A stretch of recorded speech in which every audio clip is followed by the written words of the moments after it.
If I had $1 for every time I've seen a tweet saying something like, people on social media are just pretending to read for the aesthetic, or you're not a real reader if you haven't read the classics, or audiobooks are not real books, I would probably have as many as like $30, which I realize is not a lot of money, especially if you consider that I live in London. So depending on the currency exchange that day, I'm only really left with around £23. But it is £23 that I wouldn't have if we as a collective weren't so obsessed with how and what other people read, and this question of who gets to call themselves a real reader. So today I wanted to talk about it. Welcome back, or welcome if this is your first time here. My name is Alina, and this is According to Alina, a place here on the internet where I tell you about things that I find interesting. This is my first video of the year, and it's taken me ages to actually sit down and write something because for some reason I decided that 2025 is going to be the year that I read all of Proust. And the man had a lot to say. If you've ever clicked on one of my videos and thought to yourself, oh my god, does she ever get to the point?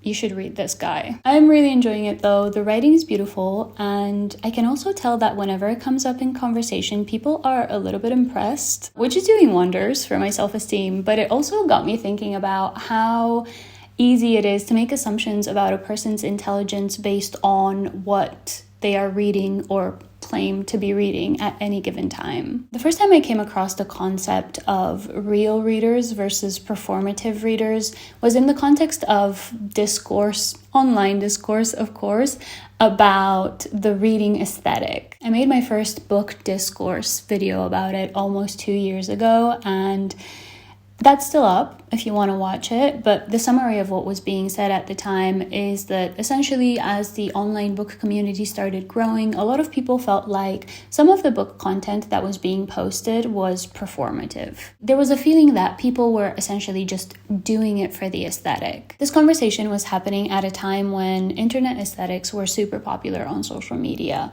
Some examples that you might remember were the dark academia aesthetic, Y2K, cottagecore was a big one, especially during the pandemic. And it was almost a requirement for all young people online, particularly young women, to co-opt one of these visual identities that grouped together art, media, and consumer products in what looked like a cohesive personality. After some degree of critical thinking, it has now kind of become universally acknowledged that actually online aesthetics were just another marketing tool that brands and marketing agencies were using to sell us stuff by exploiting our universal human need for identity and belonging. So that's depressing. I don't want to generalize. I think that some of these aesthetics, at least in the very beginning, started out in the way that a lot of subcultures online start. But pretty soon it really just became a case of brands basically reaching out to young people who are still figuring themselves out and saying, don't know who you are? Why not try cottagecore? Maybe that's where your authentic self is hiding. But at the time, they were pretty much inescapable. And although to begin with, they revolved around fashion and beauty trends, they soon began to also incorporate some hobbies, which is exactly what happened with the online book community. A sort of reading aesthetic emerged, and with it so did a slew of articles, podcasts, videos, Twitter threads, all engaged in pointing out everything that is wrong with people posting pictures of books online and presenting themselves as readers. One very popular article at the time was published in GQ entitled "In the Shallow World of BookTok, Being a Reader is More Important Than Actually Reading." This article doesn't mince words when discussing the online book community, but BookTok specifically, which it describes as a parallel universe where reading wasn't just something people did for fun, it was a lifestyle, an aesthetic. People were readers like Lorraine Kelly is Lorraine Kelly. The most interesting thing about this article to me is that it was written by somebody who used to be a book content creator themselves. They used to make YouTube videos back in the 2010s, and who says that they left the platform because of the heavy way in which it was getting commercialized. Essentially, there was a feeling that booktubers were only making videos about books because they wanted to get more sponsorships and receive free copies from from publishers, that the act of reading became replaced by the act of being a reader. Now, the author says they see this replicated on BookTok, where BookTokers interact with books in this way that has an uncanny falseness behind it all, a showy nothingness that only approximates bibliophilia. Who doesn't want to be seen as literary, he asks.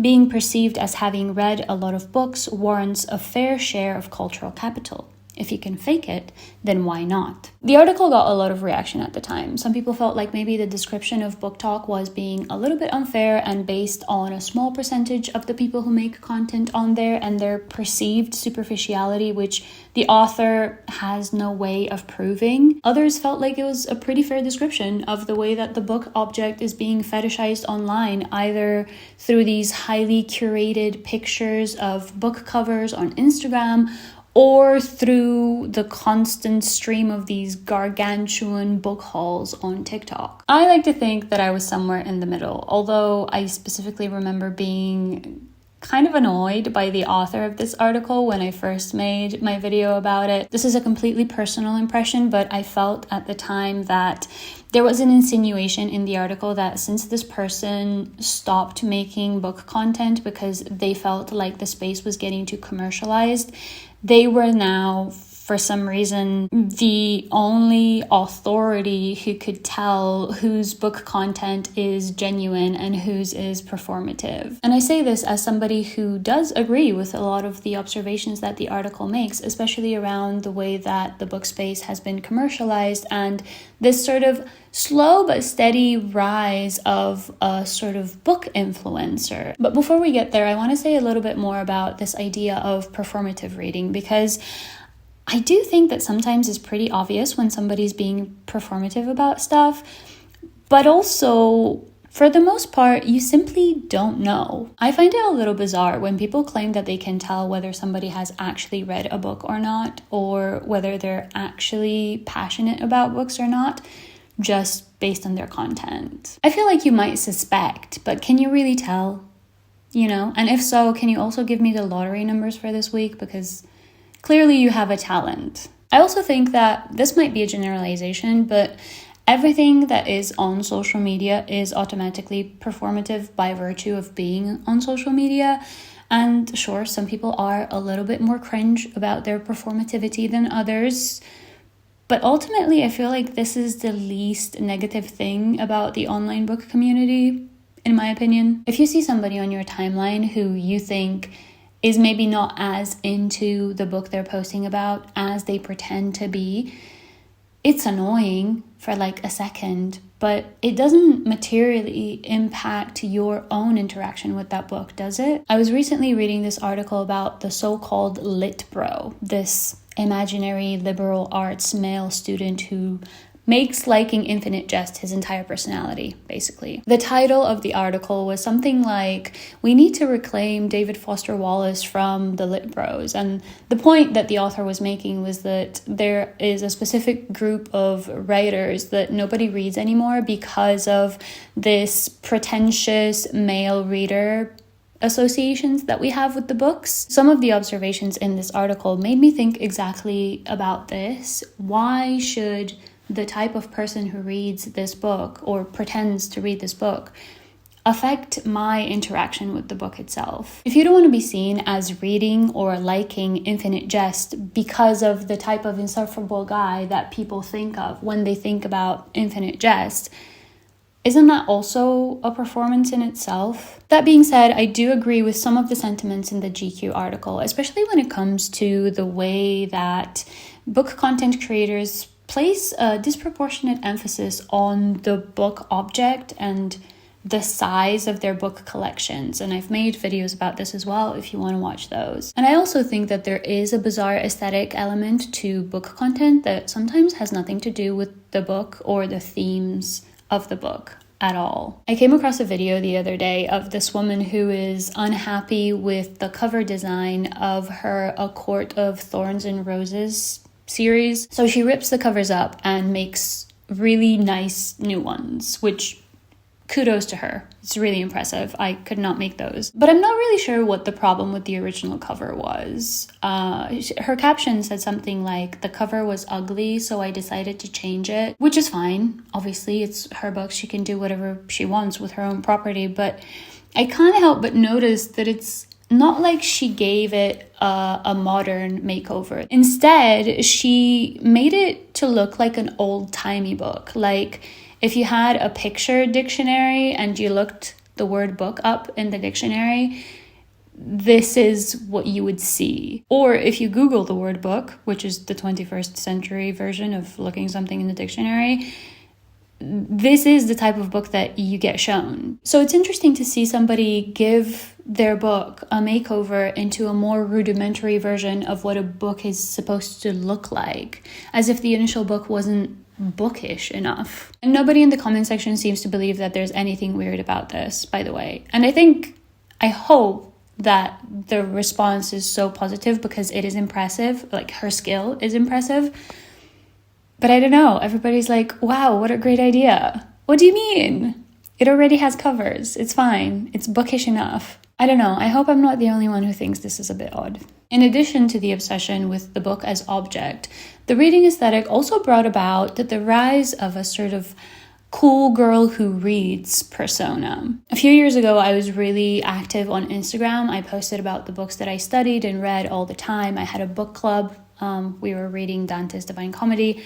And I dated somebody for about a few months, maybe, and he referred to me jokingly as hot book girl, which I felt very good about at the time, but then starting to notice that maybe it wasn't so much related to how smart and sexy I was, although feel free to disagree in the comments, but it was more of a sign of a general cultural shift. At some point after the pandemic, all of these slogans started to appear on t-shirts and tote bags, telling us that cool girls read and reading is sexy, which obviously has always been the case. But there is a visible change in mood in the book community between pre-2020 Bookstagram, for example, where the people who had book accounts were either humanities students or people who associated being bookish with also being a little bit awkward, a bit of an introvert, a little bit of an outcast. But during and immediately after the pandemic, things started to shift a little bit. In fact, I don't remember if it was 2020 or 2021, but I remember seeing this tweet that got quite a bit of attention at the time, where somebody was saying, why do all BookTokers look like the girls who bullied me in high school, or something along those lines. So obviously some people felt like reading was their thing, the thing that made them cool. And now that it was suddenly mainstream cool, they felt like something was being taken from them. On the one hand, obviously this is a little bit silly because nobody owns reading. It actually reminds me of this one TikTok that a friend sent me the other day where this woman is ranting about too many influencers pretending to have grown up being the weird kid. There has recently been an uprise in wanting to be weird. And as the former and still kind of current weird kid, I know when you bitches are lying. Because I very often go on the internet and I see weird girl aesthetics. I know you used to make fun of weird kids in school, and now you're trying to be different and cool and mysterious. I can see it in your eyes. You're a bitch and you're not really about it. I don't know if this person is being serious. I wouldn't be surprised if this is a joke, but a lot of people in the comments are taking it seriously and agreeing with her. Either way, what an odd thing to say to somebody. I think you're being fake weird. And I do understand that there is a bit of resentment that comes from influencers taking every hobby, every character trait, every little trend and making it into something that they can monetize. But it could be the case that this is genuinely something about them that they are sharing. You're not there with them every single second of every day.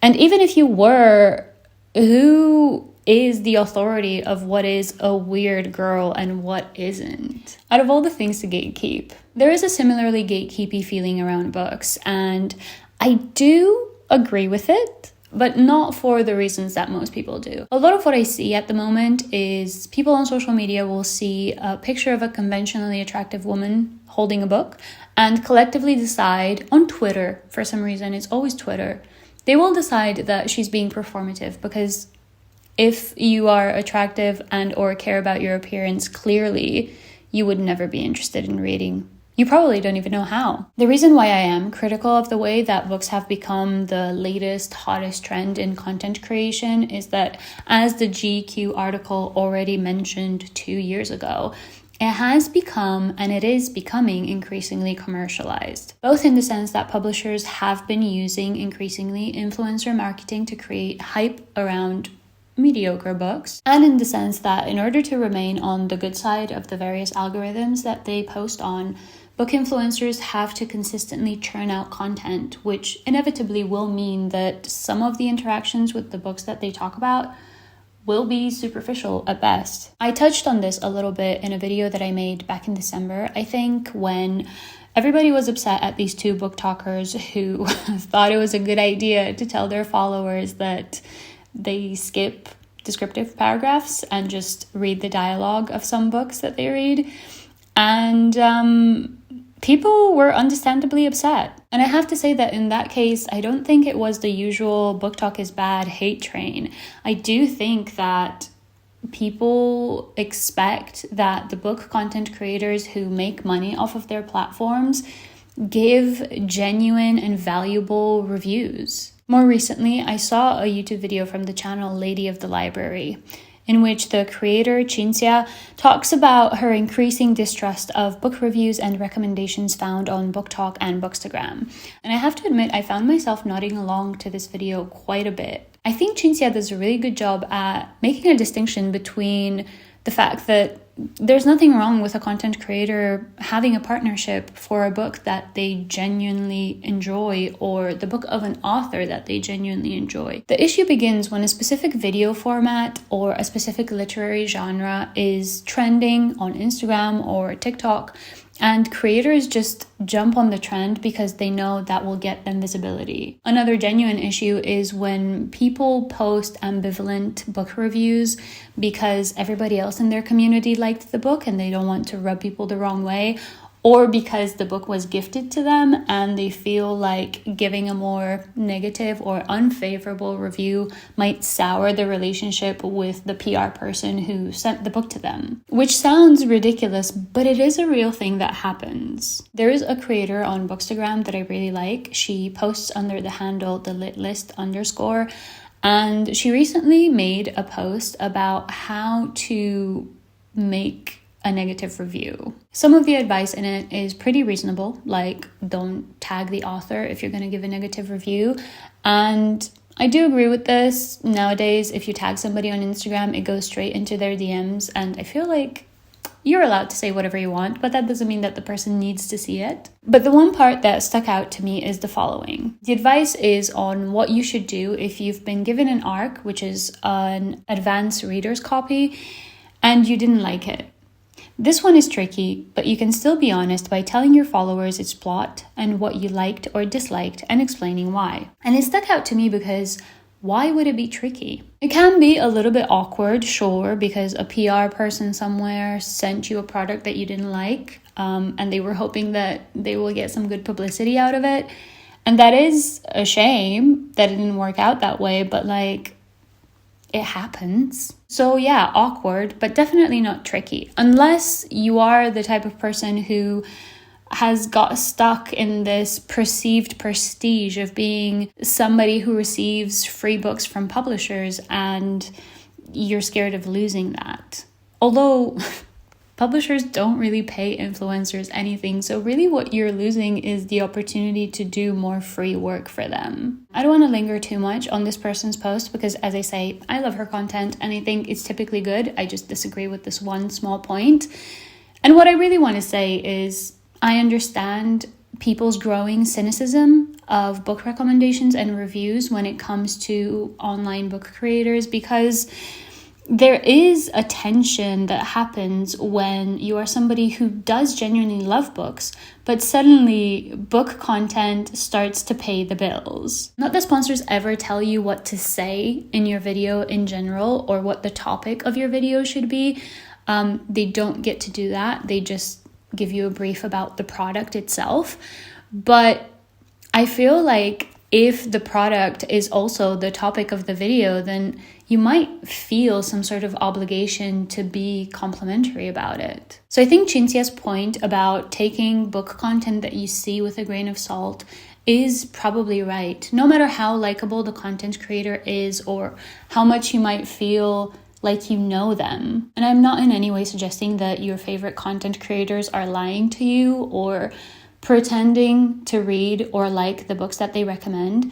But I think that there is a happy medium. You can still enjoy the content and the person while also holding the awareness that sometimes the content that they produce is their job. Now let's move on to something that I will never understand, and that is people who insist that reading fiction is a waste of time. And before I say anything else about this, I will play you this little TikTok video and you will understand why I'm so riled up. This might be a hot take, but I'm constantly seeing people, they're bragging that they read a book, and I'm just talking about fiction books here because it's like 99% of what I'm seeing. So they'll post like, oh, I gotta read more this year, I didn't meet my goal last year. Or they'll post like, oh, I read 100 books and it will be the Fourth Wing series or Colleen Hoover books. Why are we treating fiction books as if it's the same thing as going to the gym or quitting smoking or quitting drinking? Something that's bettering yourself, right? Why? To me, it's the same exact thing. It's a form of entertainment, like a movie, a TV show. I'd personally rather listen to podcasts than even listen to a fiction book, because it's based in reality. I could be learning something. I've learned so much from the people Joe Rogan has interviewed over the years. And I'm not saying that that form of entertainment is wrong. It's not. Like, people love to watch movies, shows, but like, I don't see people posting movies. Oh, I reached my movie goal this year. It's so weird to me. And some people post books because they're just posting because they enjoyed it. Like, I can see that because other people are recommending books and whatnot. But then you could tell some people have a superiority complex. Oh, I just read a book. Your book was about dragons. They are not real. What did you learn? If someone was like, oh, I read 100 books this year and it was like full of books like Real Anthony Fauci or The Man in the Iron Lung or, I don't know, How to Build an Engine, the dictionary, How to Speak Chinese, I'd be like, wow, this person took this whole year and just learned a bunch of shit about life, reality. Is this a hot take? Am I wrong? I'm just like, stop bragging. Could have watched the movie in 2 hours. You just wasted hours of your life. Fucking Lily Bloom. And I just want to point out that reading fiction books is your personal favorite form of entertainment. That's fine. Read your tits off. But my issue is within the fact that it's a goal. People have actual book clubs and you all get together and you just discuss fake characters. I would never have a movie club where we discuss the movie. I don't know. Unless it's a nonfiction book, what are we celebrating here? I'm not going to respond to every single point that she's made in this video because I don't argue with people who think of Joe Rogan's podcast and reading the dictionary as avenues for personal growth. I also think that the thousands of people who left her comments, most of them hateful comments, addressed everything that I could possibly say here. My favorite comment was from this one person who said a major thing that people can learn through reading books, but particularly reading fiction, is empathy, of which this video displayed very little, which I thought was great.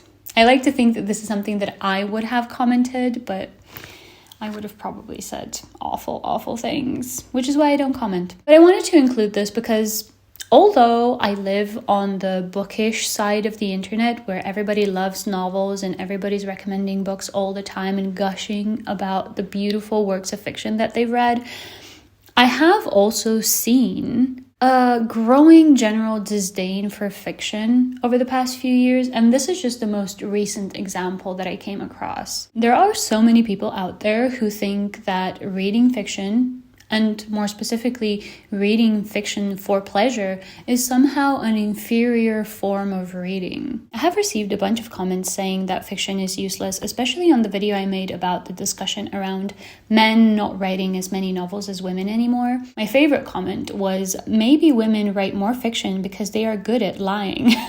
And I love this comment because it really drives home the idea that fiction is frivolous because it's based on lies, and this makes it a specifically feminine art form. Which is interesting to me because for the longest time in society, we viewed the novel as the realm of very serious male writers, and also as one of the most stimulating art forms. I think that a big part of the reason why people nowadays think of novels as these silly make-believe stories is that the most popular books we see online and front and center in bookstores are romance and fantasy books because of how influential BookTok has been on the publishing industry and the book selling space. But I don't think that's the only reason, because BookTok has only been around since 2020, and this idea that the only valuable or most valuable books are non-fiction books that teach you how to level up in life has been around for a lot longer than that. For over a decade now, we've seen a rise in self-help and self-improvement books that cater both to men and women. From Jordan Peterson's 12 Rules for Life and Sheryl Sandberg's Lean In, to Girl Boss and Diary of a CEO type books. And even when it's not self-help, I've noticed that some of the most popular books, especially in online niches that are mainly populated by men, continue to be nonfiction, either in the form of sort of memoirs of successful people, or these books that take principles from ancient philosophies and rework them into life lessons, or in some cases, the dictionary. The first time that I saw that TikTok of the woman talking about how fantasy books are not good and reading the dictionary would be a better use of your time, I laughed out loud, because when I was a kid, and I was moaning about being bored all the time to the great frustration of the adults around me, they'd ask me, "Did you finish reading the dictionary?" And I obviously would say no. And they'd be like, "Well, then you can't be bored, can you? You still have a lot to do." I hope this isn't one of those stories that you tell about your childhood and then everybody gets silent and awkward and you realize that they all think that you had a traumatic childhood. My childhood was fine, guys. I'm fine. Don't I seem fine? But despite my traumatic experience with the dictionary, I keep seeing it on all of these lists that people create of books that everybody should read once in their life. Like this one picture that did the rounds on social media and kept going viral for all the wrong reasons. And, you know, there are a couple of good titles on there. They obviously have Freud and Nietzsche and Kafka, which are the classics. But then there's Do Epic Shit above The Secret, which is literally a girly manifestation book. And then, of course, the dictionary. Now, this picture in particular has been the subject of intense cyberbullying on Twitter, but people do post these earnestly. There are a bunch of these self-improvement content accounts that post similar reading lists and get a ton of non-ironic engagement. So, I don't know, I may be biased, but I feel like having read both 12 Rules for Life and the Lord of the Rings trilogy, I feel like I've learned more about life and friendship and purpose and sacrifice and overcoming personal limitations from the Lord of the Rings, which might have to do with the fact that Tolkien was inspired to write his book based on the loss of his friends on the battlefield of World War I. And Jordan Peterson based 12 Rules for Life on a bunch of Quora posts he wrote in 2010 and a deep misunderstanding of Nietzsche. But there are dragons in the Lord of the Rings universe, so it's probably a stupid story. Seriously though, I'm obviously not suggesting that there aren't a ton of great self-help and non-fiction books out there, or that all fiction books are equally great. I've said this in a different video and a bunch of people got really upset with me, but I'm not going to sit here and pretend that Jane Eyre and It Ends With Us are the same. But I also dislike the way that a lot of the criticism of the so-called BookTok books really just consists of insulting the people who read them. And I also think that a lot of the people who engage in criticism of BookTok have no interest in trying to create a dialogue or make the book space online a better or more diverse place. They're just posturing. On social media, saying that somebody is not a real reader or is not reading real books has become the simplest way of positioning oneself as somebody who has great taste in books and a deeper understanding of literature. And the reason that I know this is true is because even when people on BookTok engage with books that have universally been acknowledged to be great, they still get criticized or told that they're not doing it in the right way. They're not reading it in the right way, not properly understanding the books. In a past video, I talked about this one post where this woman made a sort of cutesy reading vlog where she makes a cup of tea and grabs a Dostoevsky novel off the shelf. And the discourse on Twitter was insane, from people saying that she was pretending to read it or that she put it right back on the shelf after she stopped recording. Another video I made was about the Kafka-obsessed corner of TikTok, where young people are very obviously reading all of this man's work and deeply engaging with it, literally seeing themselves in his writing. And you still get some guy somewhere coming out with think pieces about how Kafka shouldn't be read like this. Saying things like, oh, young people are just reducing his work to a meme, completely ignoring the fact that in order for a meme to be funny or to make sense, it needs to exist in context. Everybody who shares it and receives it needs to have at least a very basic level of knowledge of the subject matter, and then also understand why it is relatable. So clearly these people are not only reading Kafka, but also relating to his writing. What more can you ask for? And given that the majority of this content is made by young women, I don't know, I hate to pull out the misogyny card, but it does start to feel weirdly misogynistic. But to return to the fiction versus non-fiction conversation for a second, I think that's something that a lot of people do when trying to justify the existence of fiction or trying to encourage people to read more of it, is that they point out how many life lessons you can get from some of the great classics of literature. This one post was getting a lot of attention recently, and I think it does a great job of explaining how valuable fiction can be. In an age where self-help books often dominate the shelves, fiction is often overlooked. Many people reach for books they can quickly consume, expecting instant answers in a checklist format. But here's the thing. Some of the greatest thinkers of all time wrote down their most profound ideas through stories. When you read fiction, you're not just consuming a tale, you're stepping into a world where characters grapple with life's deepest questions, dilemmas, and emotions. These aren't just ideas handed to you on a plate. They're lived, felt, and experienced in ways that resonate on a human level. When you read a self-help book, you might encounter a list of instructions. Be strong, be confident, overcome your fears. You might even write them down and try to live by them. But ask yourself, will you truly remember what the author meant? Will those ideas stick with you for months, years, or decades? Fiction allows you to experience wisdom rather than simply reading about it. It challenges you to think, empathize, and reflect in ways nonfiction often can't. It's in the gray areas, the subtle moments, and the moral conflicts where the most meaningful lessons are found. I obviously agree with all of this, and I think it's very well said, but I do think that to some extent, it is still speaking the language of self-optimization and productivity culture. And I don't think that that's all that fiction is for. Well, radical idea. Personally, I actually don't think that fiction is for anything in particular. But if we needed to give it a purpose, I would say it's for fun, for rest, and for celebration. Most of all, I think, and this might come across a bit like, oh, why can't we all be friends? But I do genuinely believe that fiction is there to create an opportunity for us to communicate with one another. My battery died just as I was about to make the most heartfelt argument, which is the following. I do think that fiction is here to give us an opportunity to talk to one another. I was particularly needled by the point in that woman's TikTok where she makes fun of book clubs, because I do think that communication is what books are for. You read a book with a bunch of people and then you meet up and talk about it. And for a few minutes in your week, you have an opportunity to step outside your hyper-individualist self and listen to what and how other people think. Over the past 6 months or so, we've seen so much discourse online and off about how people are feeling increasingly lonely, increasingly burnt out, and alienated from society. And so seeing somebody mock any type of community online or off, annoys me. Make it make sense. Do you want friends? Yes or no? Do you want to have hobbies and exist in community with other people? Yes or no?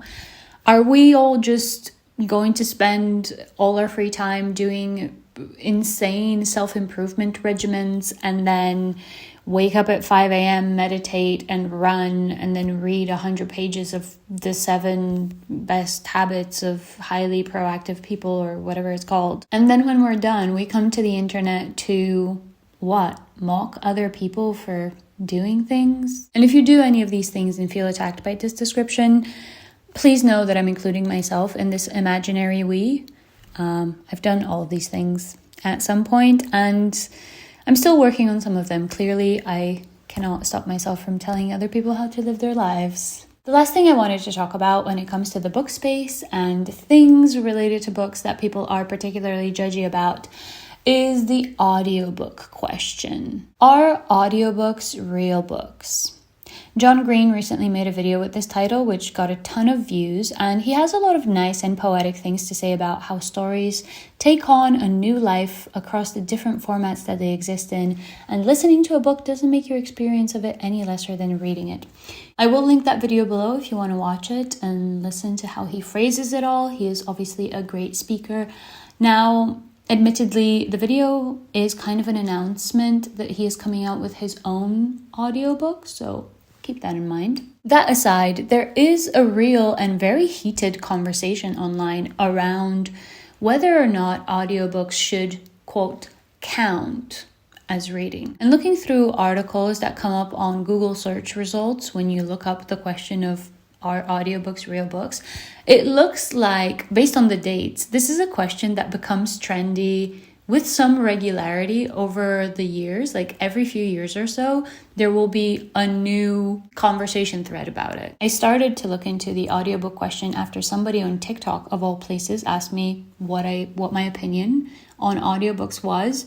And full disclosure, I have never listened to an audiobook, so my reaction was like, yeah, they're good. Like, I didn't know why this was a question to begin with. But then I asked people on my YouTube community page, and I got over 170 comments. So clearly people have a lot of opinions about it. I have my laptop here with my notes, and based on a quick survey of all of the comments that I received, it seems like there are pretty much 3 schools of thought on the audiobook question. Some people are saying that listening to an audiobook should most definitely not count towards your reading goal if you are the type of person who sets a yearly reading goal. Other people seem to believe that they do count, and in some cases they rightfully point out that audiobooks are, to many people, the only way that they get access to books. Visually impaired people being the main example, but audiobooks are also useful to some people with dyslexia. And also some of the comments have mentioned that people with ADHD also can greatly benefit from using audiobooks. I've also seen a bunch of comments from people who point out that the foundation of literature as we know it today consists of a rich oral tradition, and this is true.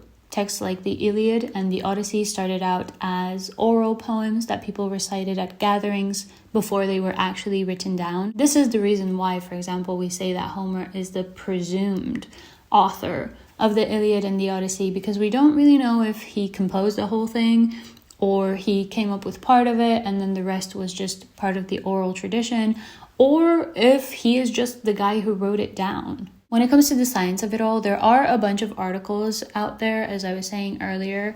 A good one is from the Well and Good website, and it's titled, "Does listening to a book have the same brain benefits as reading?" Here's what a neuroscientist has to say, and the neuroscientist in question is the author of Biohack Your Brain, whose name I'm not going to pronounce because I do not want to offend her. The gist of it all is as follows. Both activities stimulate the semantic processing of information in the same brain regions. Therefore, both activities provide similar cognitive benefits such as improved memory, comprehension, critical thinking, language skills, etc. The author of the article does go on to argue that listening to audiobooks has the added benefit of increased empathy because you are listening to another person tell you the story. This is interesting because I have been sleuthing on the forums, particularly Reddit, and some of the comments I've seen really focus on this question of the narrator. Some people love having the story told to them by another person, and they find that a good narrator can really make an average book better. But the opposite is also true. You might have a great book, but if you don't vibe with the person who is reading it, essentially, it will ruin it for you. I've also seen other people say that they don't enjoy the fact that the pace is being decided for them. And also sometimes it seems like the narrator is interpreting the text a little bit too much, especially when it comes to the dialogue, so they can take artistic liberties in how they read some of the characters. Lastly, and this seems to be the most relevant difference, the article concludes that reading text appears to be more effective for retention and concentration, which is also the conclusion of a different study, which compared the effects of reading aloud, reading silently, and listening on mind wandering and memory. Essentially, the researchers here found that the more physically engaged with the text you are, the better your understanding and your memorization of it. So obviously, reading aloud engages your vision, your listening, and your voice. So that is the most efficient way to retain information, which is in line with my experience as a student in public school in Romania and in Italy. It's very common to have oral tests or to give presentations in front of everybody in your class. And my experience was that reading things out loud for myself was the easiest way for me to memorize, to then be able to speak them again in class the following day or in a few days' time. But obviously, I'm not the only person in the world, and everybody is a little bit different. One of my best friends at university, for example, couldn't really study if she didn't write everything down in little notes for herself. So, whatever works. I think one of the most sane takes on this topic that I've seen was somewhere on Reddit where somebody commented that when it comes to themselves, they wouldn't count audiobooks as reading because they know themselves to be somebody who gets distracted easily.